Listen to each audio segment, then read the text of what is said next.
And Vice TV. That's pretty cool. Obviously, pretty new. What do you think about Vice and that relationship?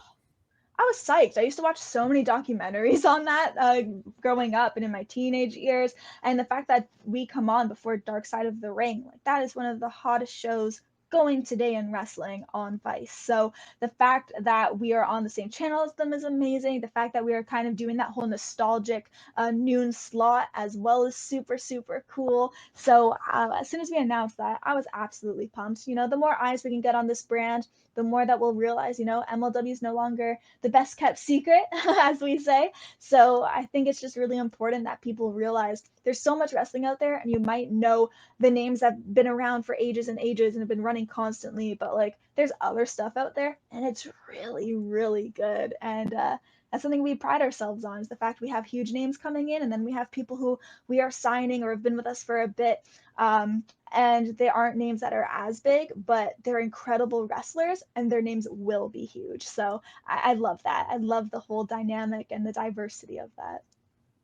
And Vice seems very wrestling orientated. Like you said, Dark Side of the Ring, you guys, they have this China documentary coming out too. So Right. a lot of big time wrestling stuff coming out of Vice, more and more.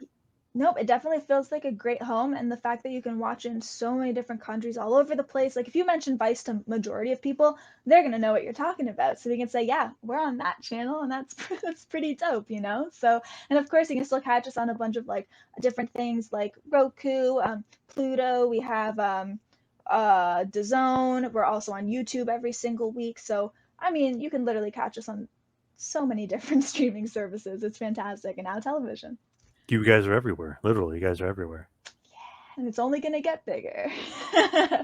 Seems like it. What do you think Mhm. about the roster? Because so many people are like, "Oh, who's an MLW? Jacob Fatu, the Von Erichs, Holiday, Hammerstone." I mean, it's a pretty good roster as far as if people aren't familiar, they should get familiar with those guys maybe first.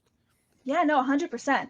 It's one of those things, like I was kind of just briefly mentioning before, there will be names where you're like, oh, who is that? And then as soon as you see them in the ring, you're like, oh my gosh, like I need to watch everything this guy has done. And then there'll be people who you will be more familiar with, or they have these crazy, just like Fatu and the Von Erichs, they have such incredible history when it cut, or even Gino, who I'm not on good terms with right now after Right. our finale, but I'll call it when I have to call it. There's a lot of very cool family history and heritage, and it's just I walk into the locker room, I see all the faces, and I just think, oh, this is such a great brotherhood. Everyone is not only talented and does their job, but they're just good people. So it's a great place to be, and I couldn't be happier with the roster and the fact that we are signing even more people that are fantastic. Like, bring it on. I know somebody who you had a big problem with that is not a part of MLW anymore, but Salina De La Renta, your BFF over there. I know you guys had a Yeah. lot of heat, a lot of problems with each other. Yep, she did, thanks to El Jefe. The Thank you, character is Cesar dead. Yeah. Duran. Yeah, Character is dead. Yes. yes, she is something else.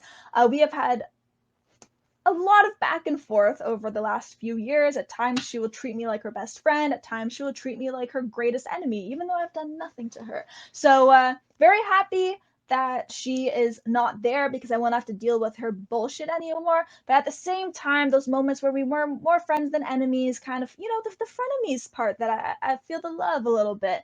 I'm going to miss her in those circumstances. So, am I happy she's gone? Very. But then again, like she was an asset. So. What's up? What's her beef? What's her problem? I don't know. If I knew, then I wouldn't. I don't know what her problem is. I What think was she you was guys just one of fighting? those What was people.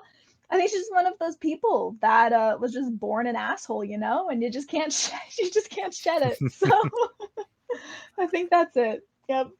Seems like you guys are always fighting on Twitter.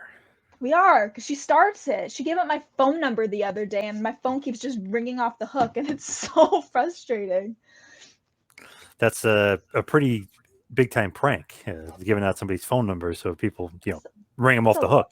That's a low blow completely. And she knows the kinds of people that are out there. I'm getting photos, voicemails, texts, phone calls. I had to mute my actual incoming calls and texts. And so when I go to actually look for important ones, I have to scroll through like hundreds of random numbers. It's just so aggravating. I hate her.